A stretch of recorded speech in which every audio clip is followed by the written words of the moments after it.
Last week, I told you that you were not broken. You are responding to what you were taught.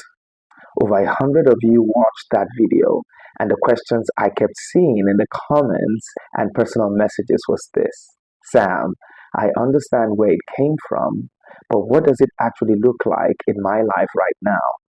That is exactly what we are covering today, and I need you to stay with me to the end because the third point is the one nobody talks about, and I will explain something to you you have been confused about for years. My name is Samuel Abraham, relationship educator, mentor, and author. If you have not watched part one yet, the link is in the description below. Watch it first. Today's teaching builds directly into it. Before we start, drop a comment right now. Type yes if you have watched part one. Type not yet if you haven't. Part one. Let's see four ways childhood wounds show up in your adult relationship. Let's see the first way. You confuse intensity with love. The most dangerous thing childhood wounds could do to your adult relationship is change your definition of love. If love in your home came with anxiety, you grew up believing that love is supposed to feel urgent, uncertain, and slightly painful. So when someone loves you calmly and consistently, it feels boring, flat, wrong. But when someone makes you feel anxious, hot and cold, unavailable, then distant, that feels like passion, like chemistry, like being alive. Sadly, some even think if you're not abused slightly in a relationship, something is wrong.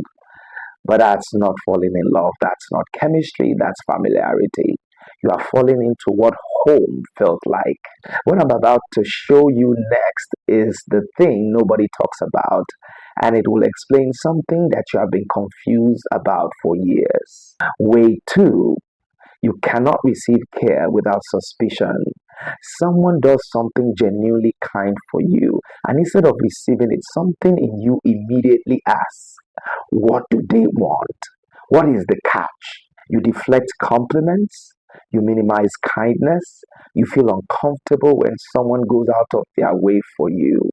Not because you are ungrateful, but because in your childhood home, kindness often came with conditions. Affection was a transaction. Love had a price tag, and your nervous system never forgot that. So now, unconditional care feels suspicious because it has never been safe to simply receive. Way three, you become someone else in conflict. Think about the last argument you had with someone you love. Who did you become? Did you escalate, volume rising, saying things you later regretted? Did you immediately apologize, even when you were not wrong, just to end the discomfort? Did you go completely cold and silent? Whichever one you did, ask yourself, who in your childhood home did exactly the same thing? Because conflict responses are among the most deeply inherited patterns we carry. You did not choose your conflict style, you absorbed it. Way four, you overgive until you are empty. You give your time, your energy, your attention, your resources, and then one day you wake up completely empty, resentful, and exhausted. But here is what nobody told you. You were not giving out of abundance, you were giving out of fear. Fear that if you stop giving, you stop being loved. That fear did not start in the relationship, it started in your childhood home, where love was conditional on your behavior, performance, and compliance. Drop a comment below. Tell me which of the four patterns shows up most in your life. Part 2. 3 steps to break these patterns. Number 1.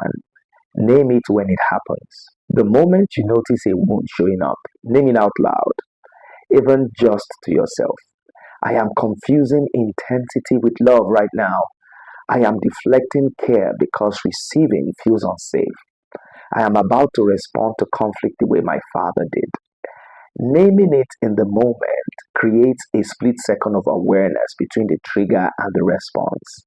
That split second is where your freedom lives. You cannot change a response you cannot see coming. Step 2.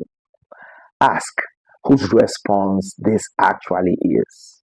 When you find yourself reacting in a relationship, especially in conflict or intimacy, stop and ask, is this my response or is this inherited? Is this how I genuinely choose to respond? Or this is the automatic pattern that was installed in me before I had any choice?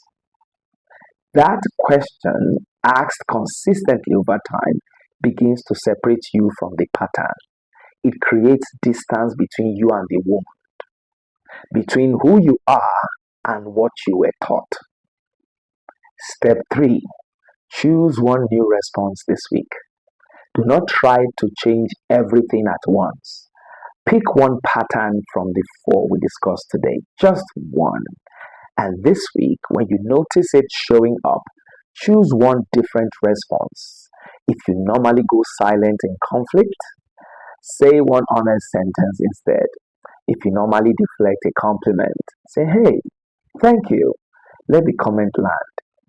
If you normally overgive, say no to one thing this week. Small, consistent choices compound over time into complete transformation.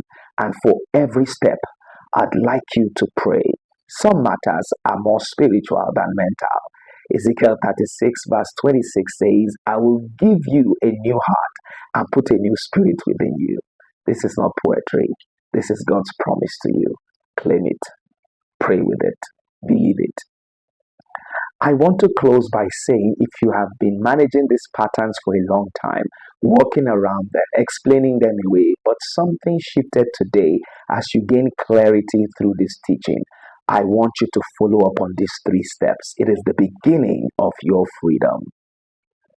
Drop a comment below. Which of these 4 patterns showed up most in your life? Subscribe for a new video every Thursday. Watch part 1 if you haven't. The link is in the description. The cycle ends with you. The legacy begins with you.